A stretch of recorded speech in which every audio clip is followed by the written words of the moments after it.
তুমি কি সুয়েজ খালের নাম শুনেছ?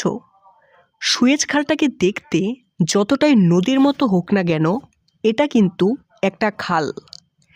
এই খালটাকে খনন করার একমাত্র উদ্দেশ্য ছিল যেন ইউরোপ থেকে ভারতবর্ষে আসতে আফ্রিকা ঘুরে আসার দরকার না হয়।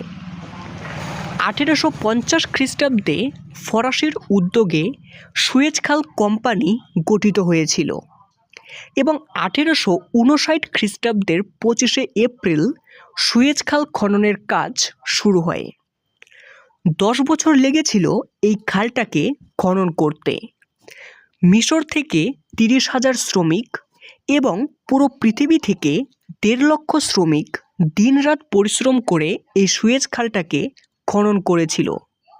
প্রথমে যখন এই খালটাকে খনন করা হয় তখন এর দৈর্ঘ্য ছিল 164 কিমি এবং গভীরতা ছিল 8 মিটার বা 26 ফুট, কিন্তু পরবর্তীকালে এর দৈর্ঘ্য বেড়ে 193.3 কিমি ও গভীরতা 24 মিটার বা 79 ফুট করা হয় এবং চওড়া হয় 205 মিটার বা 673 ফুট।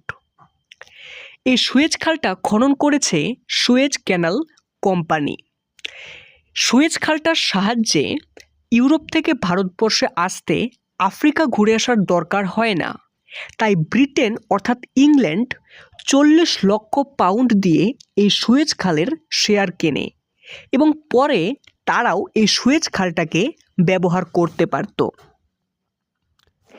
ভিডিওটা যদি গুরুত্বপূর্ণ বলে মনে হয় তাহলে একটা লাইক করতে পারো, আর তুমি যদি এরকম হিস্ট্রিক্যাল ভিডিও দেখতে চাও তাহলে সম্রাট হিস্টোরিয়া চ্যানেলটিকে সাবস্ক্রাইব করতে পারো।